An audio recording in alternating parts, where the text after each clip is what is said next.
नमस्कार कृषि दर्शन कार्यक्रम को आपण मान को स्वागत।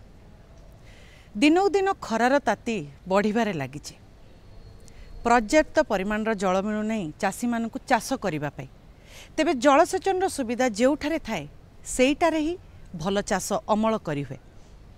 तेबे किभली भाबरे उन्नत ज्ञानकौशल प्रयोग करी चाषबास करि हुए से संपर्क में सूचना देता है आपण मानक प्रिय कार्यक्रम कृषि दर्शन। साधारणतः एप्रिल रु जून मास मध्य आंब फसल अमल होता है किंतु समय समय देखा जाता है यार अभाव बिक्री जोगु चाषी भल लाभ पाई पारि न थाए। जदि चाषी बेपारी को कम दाम रे आंब बिक्री न करी यार प्रक्रियाकरण करे जेमिति कि स्क्वाश जैम जेली खट्टा आचार आ को बिक्री करी से बेस दी पैसा लाभ पाई पारिबो। ताले चलंतु आज जानिबा आंब फसल रे प्रक्रियाकरण किभली भाबरे करा जाउछि।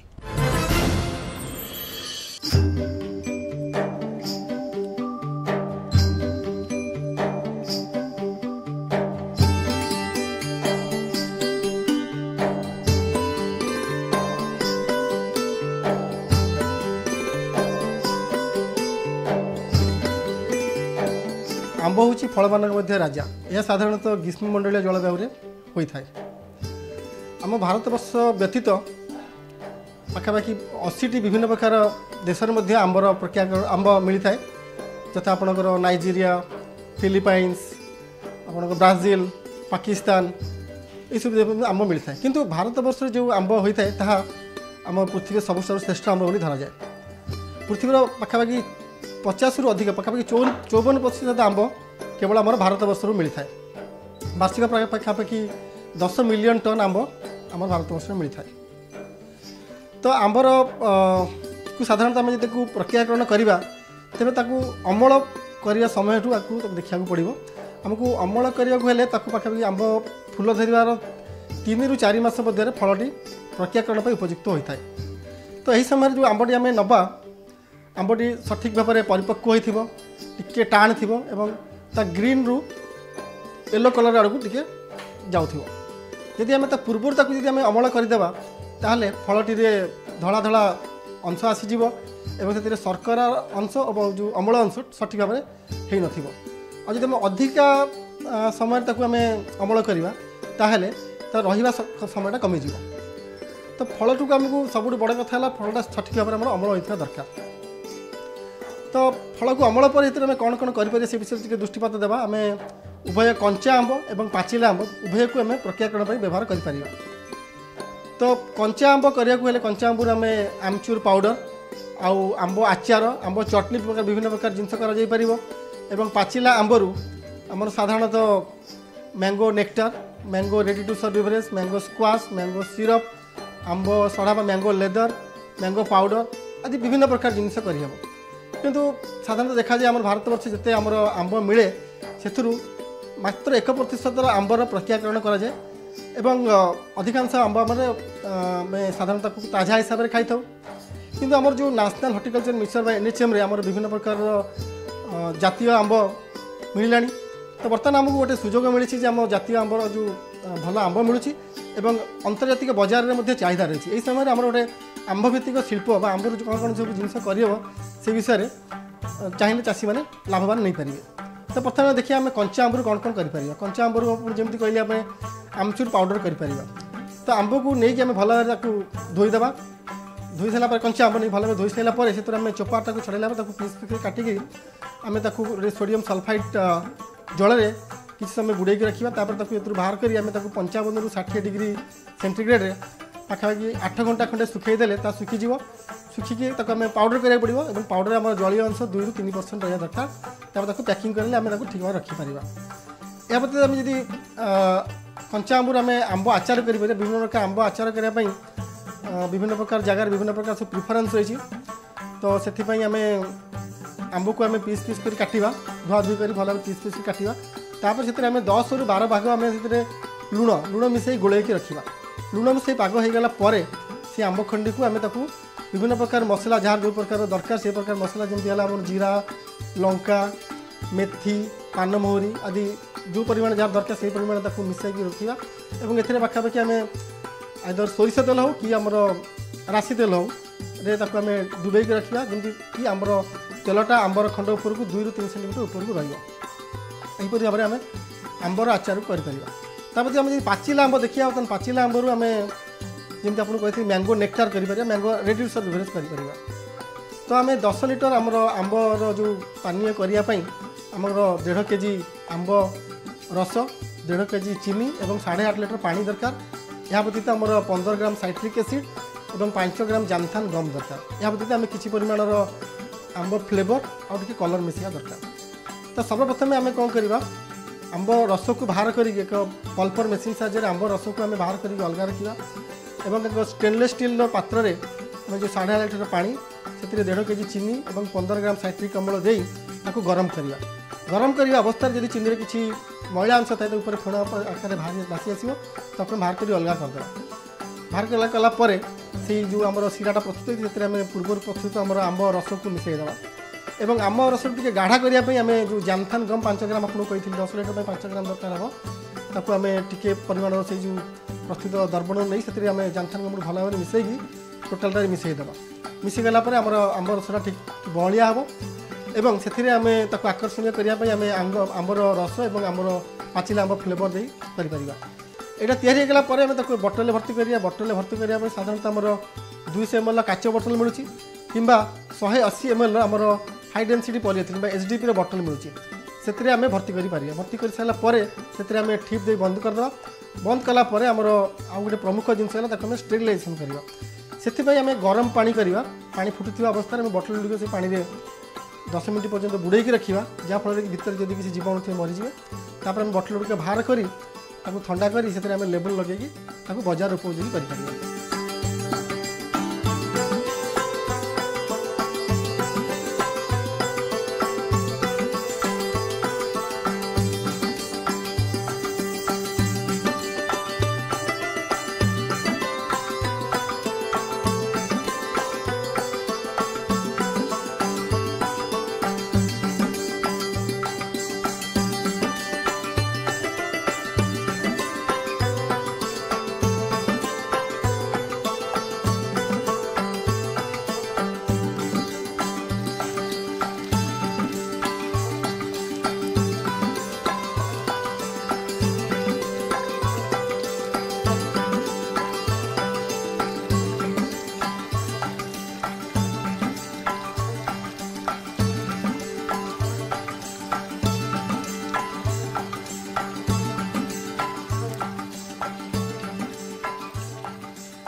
आम राज्य हूँ कृषि प्रधान राज्य से आम राज्यर चाषी माने चाषबास करी लाभवान हुअन्ते किंतु समय समय देखा जाय थाए बन्या बात्यारे चाषबास बहुत क्षतिग्रस्त होता है।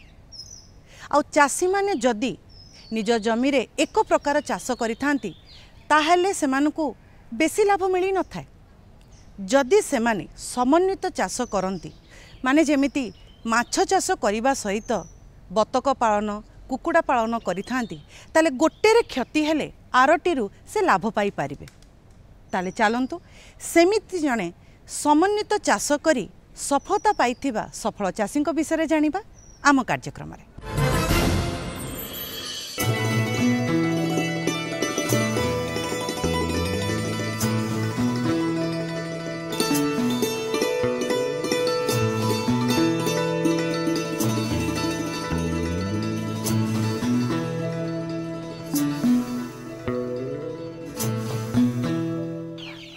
पूर्वर आज कि 40 वर्ष भितर बापा साथी बिलबारी चाष भाग नेली ये सब पड़िया बारी पड़ता बिलबारी ये कलांशु कुसुमा धान करती किंतु मानेके 10-5 गुणी काटू रुओने खाली सेमती बुणी दियो बुणी देकी 10-5 गुणी काटू एमती अवस्था होता आज्ञा या पूर्व कौन मेसीन नाला ट्रैक्टर नाला कि नाला तेणु मोर बलद द्वारा चाष करे एवं से बलद अच्छा 22 वर्ष है मुझे हल बुलेकरी ये बिलबारी कम कर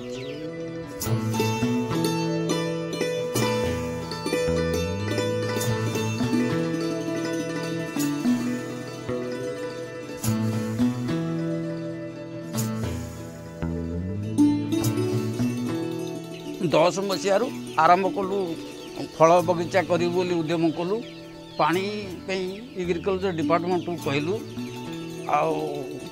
हर्टिकल्चर डिपार्टमेंट को कहलु गछ दबापी सी गछ देले एग्रीकल्चर डिपार्टमेंट बोरिंग देला ये गछ लगेलु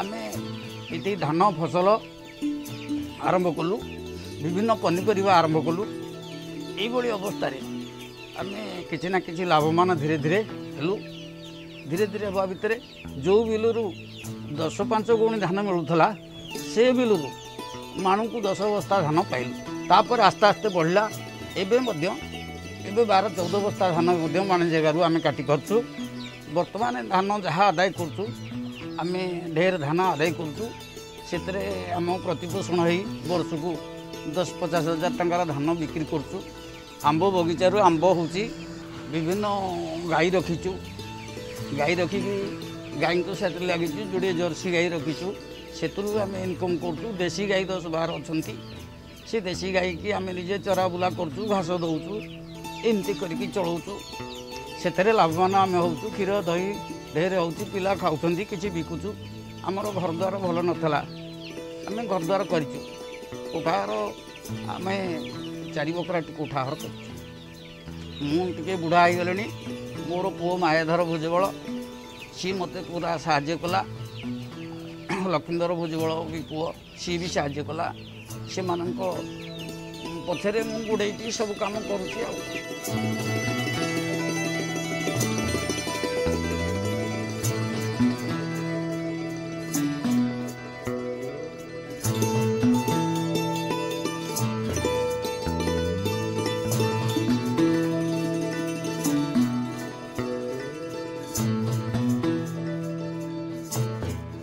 बिलवाड़ी कम लगिलु बापा साथी बापा जमी धान चाष है फसल टी पनीपरिया सब कर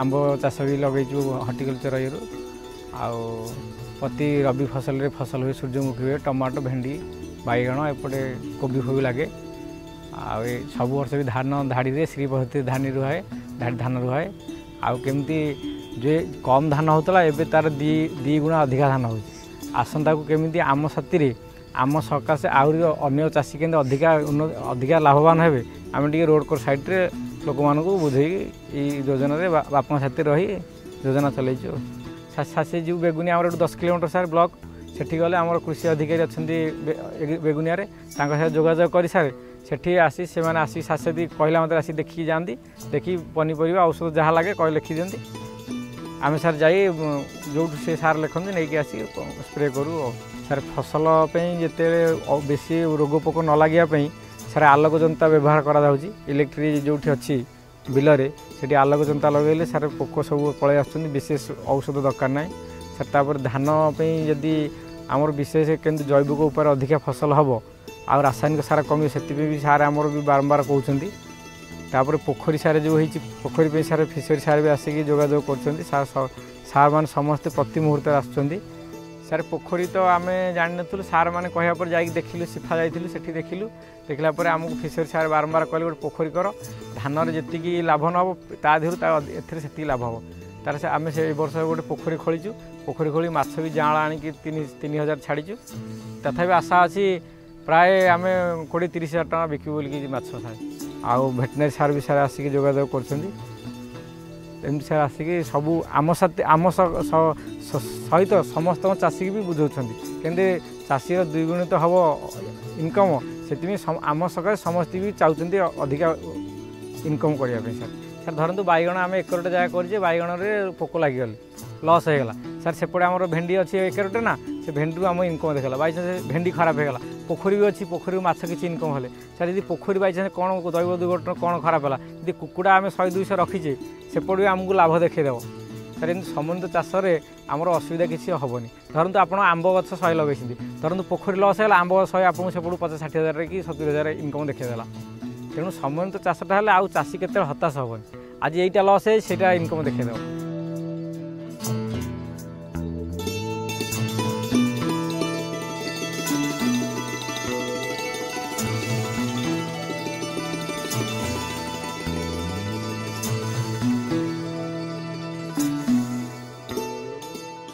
সেটা আগুরু আমার তো কাঠ জাଳରେ ରୋଷେଇବାସ ହୁଏ।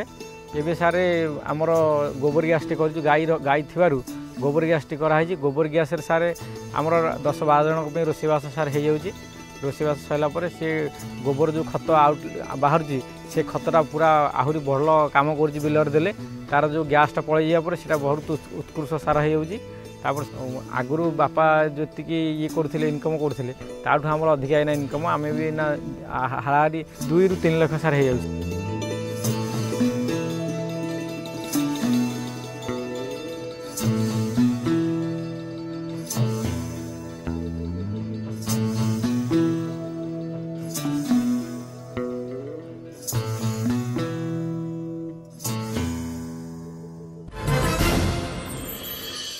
उत्तम ज्ञानकौशल प्रयोग करी अधिक अमल तो करदे, किंतु अमल होता फसल को बजार उचित दाम रे बिक्री न करि पारिले किछि लाभ हेबनी। सेथिपई बजार संपर्क रे जानिबा निहाती आवश्यक। ताले चलंतु बजार दर संपर्क रे जानिबा, किंतु ता पूर्वरु आसंतु जानि नबा किछि कृषि खबर। पारंपरिक कृषि को छाड़ी एबर समाज रे आधुनिकतार स्पर्श गाँ क्षेत्र में देखागलानी। रासायनिक सारर बहुल व्यवहार एबे सबुआडे आम दृष्टिकोण रे परिलक्षित हेउछि, किंतु आम अजाणतरे आमे निजे निजर शरीर केते जे क्षति करूछे से कथा जानि नाहंती। तेणु आधुनिकता को द्वाही देई एबे जैविक कृषिर व्यवहार को प्राथमिकता दिया जाउछि।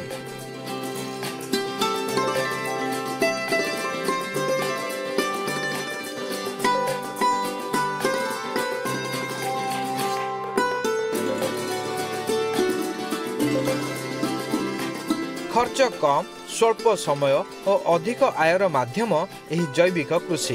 कृषि क्षेत्र में एक वैप्लविक परिवर्तन आनी चाषी मध्य नुआ जागरण भरी एक सुस्थ और सबुज समाज गढ़िबारे जैविक कृषिर भूमिका अतुलनीय। जैविक कृषिर संज्ञा बहु पुरातन कालरू आम बापा अजा माने देई सारिछंती। चाष जमी रे आरंभ होइथिबा एही जैव विप्लव आउ किछि वर्ष मध्यरे एक रूपांतरण आनिब, यह सुनिश्चित। जैव कृषिर बाणी केवल स्लोगान नुहे, बरं सफलतार सह फर्द परे फर्द जोड़ी चली। एक सुस्थ श्यामल और सबुजिमामय परिवेश गठन रे जैव कृषिर विप्लव प्रशंसनीय। कृषि क्षेत्र में प्रगति रे आमर राज्यर प्रगति और लक्ष लक्ष चाषी भाई उन्नति साधित होउछि, किंतु वर्तमान परिस्थिति देखा जाउछि जे कृषि रे अधिक परिमाण रासायनिक पदार्थ व्यवहार रे बर्तमान खाद्य पदार्थ प्रदूषित होउछि एवं परिवेश मध्य प्रदूषित होउछि। तेणु से आमको विशेष भाव में ध्यान देवाक पड़ो जे जेभली भाव आम जैविक कृषि बा आमर जोटा आम कहूँ ऑर्गेनिक फार्मिंग दिग प्रति किभली भाव में चाषी भाई मैंने आकृष्ट हेबे। एवं से प्रथम आम जाना दरकार जे जोठी सुजोग रही आम एकक भाव में हो बा मिलित भाव में हो आम ऑर्गेनिक फार्मिंग प्रति ध्यान देवा। एवं से आमर एकनिष्ठ लक्ष्य एवं ता सहित आम माटीर उर्वरता केमती वृद्धि करवा। जदि आम रासायनिक सार प्रयोग करूने ताले जैविक सार आमर सबुज सार उन्नत मानर खत एवं ता सहित विभिन्न प्रकार आपणकर जो रही पंचगव्य जीवामृत एवं अन्यान्य आपणकर जो तरल सार रही जहाँ प्रस्तुत करिपरिबा ता सहित एवं विभिन्न प्रकार जो आमर सीवीड एक्सट्राक्ट मिलुची आमर जिया सार जो आम खर्च आम प्रस्तुत करछे ताकू मध्य किभली आम व्यवहार करवा एवं माटीर परीक्षा करिकी को जिनसर अभाव रहिला ताकू किभली भाबे परिपूरक भाव में आम व्यवहार करिकी आम चाष करि परिबा। सेथिपय निहाती आमको ध्यान देवा दरकार। प्राणी पालन करी आमर चाषी भाई माने दिनकू दिन सफलतार शीर्ष रे पहुंची पारुछंती। एथिरे तांकर ज्ञान कौशल वैज्ञानिक परामर्श बेस सहायक होई पारिछि। सही भली धड़ा घुसुरी पालन करी सफलता हासिल करथिबा एही चाषी भाई जनक हेउचंती प्रणव कुमार श्रीचंदन। खोर्धा जिलार काईपदर ग्राम रे तांकर घर। से धड़ा घुसुरी पालन करी बेस सफलता हासिल करिसंती।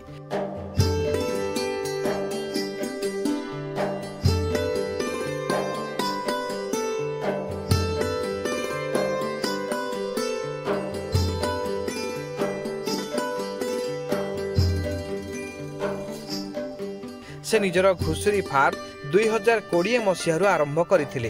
प्राथमिक पर्यायर से 30 घुसुरी रखिथिले। 4 वर्ष मध्य से 1200 घुसुरी फार्म प्रतिष्ठा करिपारिछंती। से 50 लाख टंका खर्च करी एही फार्म आरंभ करथिले।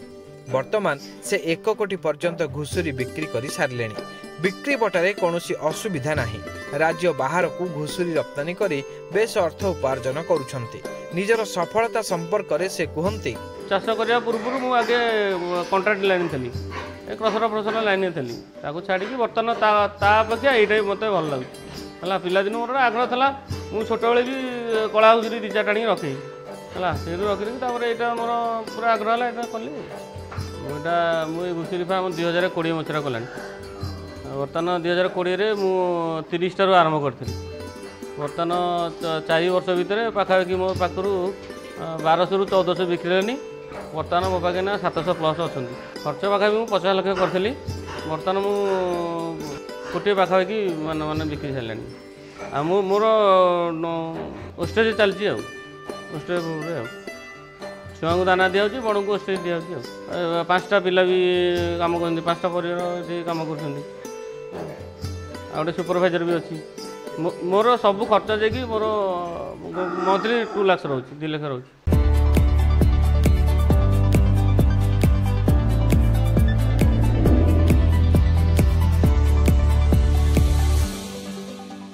आलूर बजार दर क्विंटाल प्रति चांदबाली रे सर्वनिम्न 2250 टंकारु सर्वाधिक 2600 टंका, ढेंकानाल रे सर्वनिम्न 2800 टंकारु सर्वाधिक 3000 टंका एवं बालेश्वर रे सर्वनिम्न 1500 टंकारु सर्वाधिक 1900 टंका। एथिसहित गोप रे सर्वनिम्न 1700 टंकारु सर्वाधिक 1800 टंका रहिछि। कखारुर बजार दर क्विंटाल प्रति सुंदरगढ़ रे सर्वनिम्न 800 टंकारु सर्वाधिक 1200 टंका, आनंदपुर रे सर्वनिम्न 550 टंकारु सर्वाधिक 1000 टंका एवं हिंदोल रे सर्वनिम्न 1400 टंकारु सर्वाधिक 1600 टंका। एथिसहित बेतनटी रे सर्वनिम्न 700 टंकारु सर्वाधिक 1100 टंका रहिछि। अनुमान करा जाउछि राज्यर पाणीपाग सुखिला रहिबा सहित केतेक स्थान रे काल बैशाखीर संभावना रहिछि। एबे आसंतु जानिबा विभिन्न स्थानर तापमात्रा संपर्क रे। जाजपुर रे सर्वनिम्न 24 डिग्री रु सर्वाधिक 39 डिग्री, नयगढ़ रे सर्वनिम्न 25 डिग्री रु सर्वाधिक 39 डिग्री, पुरी रे सर्वनिम्न 26 डिग्री रु सर्वाधिक 34 डिग्री एवं गंजाम रे सर्वनिम्न 27 डिग्री रु सर्वाधिक 34 डिग्री तापमात्रा रेकर्ड करा जाइछि। कृषि दर्शन केवल तथ्य प्रदान करि न थाए आपण मानक समस्यार समाधान भी करि थाए। सेतिपई तो आमे प्रत्येक सप्ताह आनी थाउ आपण मानक समस्यार समाधान करिया पई फोन इन कार्यक्रम। ताले चलंतु ए सप्ताह फोन इन विषय वस्तु विषय जानिबा। विषय वस्तुटी हैला अखी मुठी। आमको प्रश्न पचारा पई फोन नंबर टी हैला 067423000138 जहाँकि देवयुक्त अटे। कृषि दर्शन आपणकर आपण मानक पई तेणु कार्यक्रम संपर्क में जदि किछि मतामत अच्छी प्रश्न अच्छी ताले आम पाखक निश्चय चिठी लिखि पठेबे। आम ठिकना है कृषि दर्शन मार्फत दूरदर्शन केन्द्र पोस्ट सैनिक स्कूल भुवनेश्वर 751005। आपण आम पाखु ईमेल भी कर पारिबे। आमर ईमेल आईडी है kdbbsr@hotmail.com।